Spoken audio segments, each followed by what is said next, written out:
Hello दोस्तों, आप सभी का स्वागत है मेरे यूट्यूब चैनल में। आज की कहानी है हिडन आशिक भाग 8। प्रिया को सोने के लिए संघर्ष करना पड़ा क्योंकि उसका दिमाग लगातार उस पल में भटक रहा था जो उसने विराज के साथ साझा किया था। उसके होठों की अनुभूति उसके होठों पर बनी रही। इससे इसे खारिज करना असंभव हो गया था। उसने एक बार फिर स्पर्श की कल्पना करते हुए अजीब तरह से अपनी उंगलियों को अपने होठों पर फिराया। नहीं नहीं, वह शैतान है। उसने लुभावने विचारों को दूर करने की कोशिश करते हुए खुद में फुसफुसाया। उसके गाल शर्मिंदगी और इच्छा के मिश्रण से लाल हो गए। अपने अंदर बढ़ती गर्मी को महसूस करते हुए उसने रजाई एक तरफ फेंक दी और अपनी टी शर्ट के ऊपर के 3 बटन खोल दिए। चूंकि उसके पास अभी भी अपने कपड़े नहीं थे, इसीलिए वह विराज द्वारा प्रदान की गई लड़कों के कपड़े पहने हुए थी, इस दावे के साथ कि वह समय मिलने पर उसके लिए कपड़े खरीदेगा। अपनी भावनाओं से निराश होकर वह गुस्से में अपने पेट के बल लेट गई और अपना चेहरा तकिए में छिपा लिया। इस बीच विराज अपने स्टडी रूम में अपनी छोटी बहन माही के साथ बातचीत कर रहा था। राजकुमारी, प्लीज उदास मत हो, मैं तुम्हें मिलने कल आऊंगा, उसने अपने बहन को भरोसा दिलाते हुए कहा। लेकिन तुमने पिछले सप्ताह भी यही बात कही थी और तुम नहीं आए, माही ने रोते हुए कहा।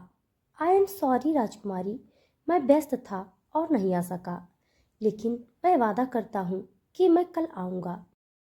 हम आपकी पसंदीदा आइसक्रीम की दुकान पर जाएंगे और रात में हम आपकी पसंदीदा फिल्म देखेंगे एक साथ, ठीक है? तुम क्या कहती हो राजकुमारी? विराज ने कहा। पक्का वादा? माही ने कहा। हाँ राजकुमारी, मैं वादा करता हूँ। अब सो जाओ। अगर तुम जल्दी आराम नहीं करोगी तो कल तुम थका हुआ महसूस करोगी। हम चाहते हैं कि तुम दिन का आनंद लो, है ना? विराज ने प्रोत्साहित किया, अपनी छोटी बहन को सुलाने का प्रयास किया। ठीक है, फिर मैं सोने जाऊंगी। शुभ रात्रि भाई, माही ने जम्हाई लेते हुए कहा। धीरे से हंसते हुए विराज ने उत्तर दिया। शुभ रात्रि राजकुमारी। विराज ने जोर से सांस छोड़ी और अपनी कुर्सी पर पीछे झुक गया। उसे अपने ऊपर अपराध बोध की लहर महसूस हुई। अपनी छोटी बहन की उदासी उस पर भारी पड़ रही थी क्योंकि वह अपनी जिम्मेदारियों को संतुलित करने के लिए संघर्ष कर रहा था। उसकी बड़ी बहन ने उसे सूचित किया था कि माही ठीक से खाना नहीं खा रही थी और लगातार उसकी अनुपस्थिति के बारे में पूछती थी। दीवार घड़ी पर नजर डालते ही उसे एहसास हुआ कि बहुत देर हो चुकी है और उसे थोड़ा आराम करने की जरूरत है। वह अपने बेडरूम की ओर बढ़ा, लेकिन जैसे ही वह प्रिया के कमरे से गुजरा, उसके भीतर एक द्वंद्व पैदा हो गया। क्या वह सो रही थी? क्या वह पहले उसके प्रति उसके कठोर व्यवहार से परेशान थी? वह उसके दरवाजे के बाहर रुका और विचार करने लगा कि क्या अंदर जाना चाहिए। नहीं विराज, अंदर मत जाओ, उसकी परवाह करना बंद करो, उसने चुपचाप खुद को डांटा। अपना हाथ दरवाजे के हैंडल से दूर खींच लिया, लेकिन उसकी सुरक्षा के प्रति उसकी चिंता उसे परेशान करती थी। क्या होगा अगर वह भागने की कोशिश कर रही है या किसी खतरनाक चीज में शामिल हो रही है? मुझे उस पर नजर रखनी चाहिए। चुपचाप उसने दरवाजे की कुंडी घुमाई और उसके कमरे में प्रवेश किया। जैसे ही उसकी नजर वहां लेटे हुए प्रिया के रूप पर पड़ी, उसके अंदर इच्छा की लहर दौड़ गई। उसके अंदर इच्छा की लहर दौड़ गई जिससे उसकी पैंट में जकड़न महसूस होने लगी। वहां वह सोई हुई परी की तरह उसकी शर्ट में सो रही थी और बहुत हॉट लग रही थी। ऐसा मादक नजारा उसने पहले कभी नहीं देखा था। जिस तरह से उसकी शर्ट उसके छोटे से शरीर को ढक रही थी, उसे उसके भीतर एक जबरदस्त इच्छा का पहाड़ पैदा हो गया। वह उस चुंबकीय आकर्षण का विरोध नहीं कर सका जो उसे उसके करीब खींच रहा था। प्रत्येक कदम के साथ उसके पास जाने का आग्रह तीव्र होता गया। एक शक्तिशाली शक्ति उसे उसके पास रहने के लिए मजबूर कर रही थी। अंत में वह बिस्तर पर उसके बगल में बैठ गया और अपनी आंखें उसके दिव्य चेहरे से हटाने में असमर्थ हो गया।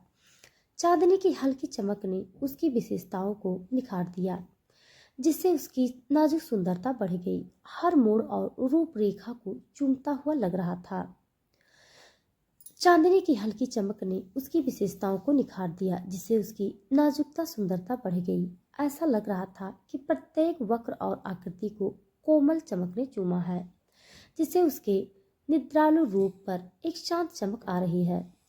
विराज उसके सामने का दृश्य देखकर मंत्रमुग्ध हो गया और उस जादू को नकारने में असमर्थ हो गया जो उसने उस पर धारण किया था। उसने खुद को मंत्रमुग्ध उस पल की शांति में खोया हुआ पाया।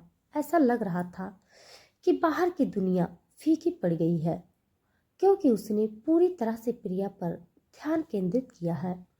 उसकी शांत अभिव्यक्ति, उसकी सांसों की लयबद्ध वृद्धि और गिरावट एक शांति रखती है जो उसके भीतर गहराई से गूंजती है। ऐसा लगा मानो समय ठहर गया हो और उस मौन आलिंगन में उसे उसके साथ एक गहरा जुड़ाव महसूस हुआ।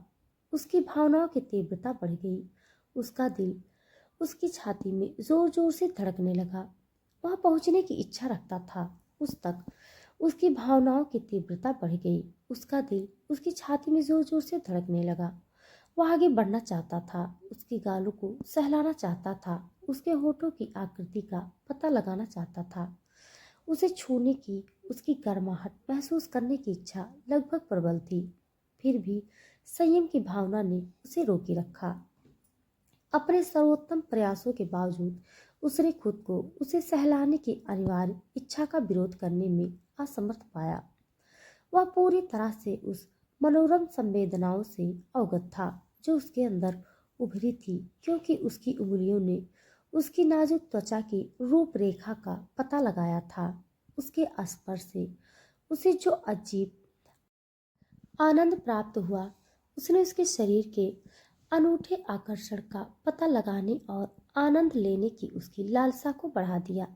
वह उसके फूले हुए बेबी गुलाबी गालों को सहलाने लगा। उसे आश्चर्य हुआ कि वह सोते समय लाल क्यों दिखती थी। वह सोचता है कि क्या उसे गर्मी लग रही है। जब उसके दिमाग में अपनी छोटी सी सुंदरता की उत्तेजना का विचार आया तो उसने पाया, उसने उसकी दृष्टि को उसके प्यारे से चेहरे के हटाने की कोशिश की, लेकिन जैसा कि किस्मत में था, उसकी दरार दिखाई देने लगी। उसकी जीभ सहज रूप से फिसल गई। उसके सूखे होठों पर, उसके मुंह में सूखेपन की प्रक्रिया हो रही थी, जैसे उसकी सांसें तेज लय में बढ़ रही थी। वह इस सोई हुई परी से बहकाया जा रहा था और वह ऐसा नहीं कर रही थी, इसके बारे में जानते भी हैं। अचानक उसे धीरे धीरे रोने की आवाज़ सुनाई दी। माँ, पापा प्लीज मुझे मत छोड़ो। उसके टेढ़े मेढ़े चेहरे और बेचैन हरकतों से संकेत मिलता था कि वह किसी भयावह दुःस्वप्न के चंगुल में फंस गई थी। नहीं, प्लीज मुझे मत छोड़ो। एक बार फिर रोने लगी।